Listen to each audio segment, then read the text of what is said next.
कहानी है कैसे लीला ने एक ऐसी रात में अंधेरे में छिपे भूतों के साथ खेल खेला जहां लौटकर कोई नहीं आता।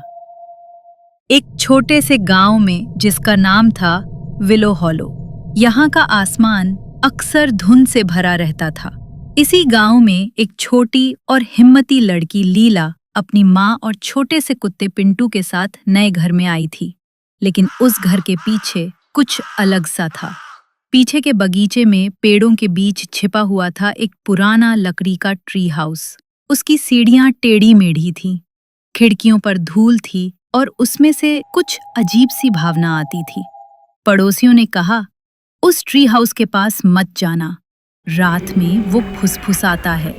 लीला हंसी। उसने सोचा, ये तो बस कहानी होगी। लेकिन एक रात जब वो सोने जा रही थी, उसने सच में सुना, लीला हमारे साथ खेलो। लीला डर गई। उसने पिंटू को जोर से पकड़ लिया। क्या ये हवा थी या कुछ और? अगले दिन दोपहर में जब लीला बगीचे में खेल रही थी, उसे एक पुरानी चाबी मिली, जमीन के नीचे दबी हुई, टेढ़ी मेढ़ी, जैसे कोई मुस्कान हो। उस रात लीला का डर हार गया। लीला ने अपनी टॉर्च उठाई, पिंटू को गोद में लिया और चुपके से उस ट्री हाउस की ओर बढ़ गई। दरवाजा अपने आप खुल गया। अंदर सब कुछ पुराना और शांत था। धूल से भरे खिलौने, पुरानी तस्वीरें और एक बड़ा सा टूटा हुआ आईना। फिर अचानक आवाज आई, स्वागत है लीला, क्या तुम हमारे साथ खेलोगी? ट्री हाउस हिलने लगा। दरवाजा अपने आप बंद हो गया।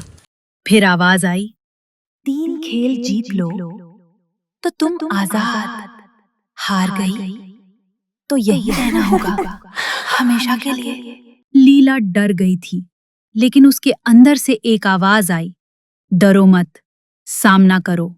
सब कुछ अंधेरे में था। परछाइयां इधर उधर घूम रही थी। लीला चुप रही, समझदारी से छुपी और पिंटू को भी ढूंढ निकाला। वो जीत गई। अब बारी थी दूसरे खेल की। आईने से आवाज आई, जो डर से बढ़ता है और रोशनी में मिट जाता है। लीला ने थोड़ी देर सोचा, फिर मुस्कुराई। परछाई सही जवाब।